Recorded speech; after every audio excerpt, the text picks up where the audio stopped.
Hello, this is State Senator Dale Ryder.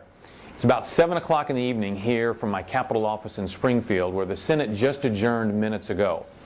I want to provide you with a little bit of an update on what the Senate did this week to try to address some of the fiscal issues that the state continues to encounter. We were in session yesterday and today, and two major issues were put before the Senate. First was the so-called Emergency Budget Act.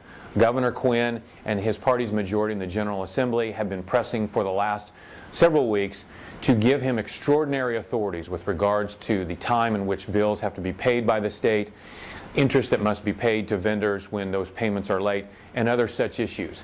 Today, the Senate passed the governor's proposed Emergency Budget Act on a party line vote. That bill now goes to the governor for his signature.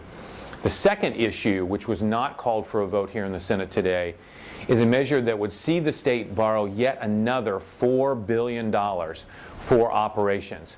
That legislation passed the House of Representatives by one vote just a few days ago and was here in the Senate. However, the bill was not called for a vote because there are not the votes sufficient in order to pass it. Myself and other senators are refusing to vote for borrowing for this reason.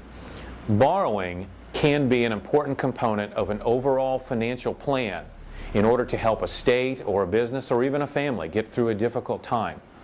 But the proposal before the Senate today is just borrowing. It's just borrowing more money to try to get through November or January.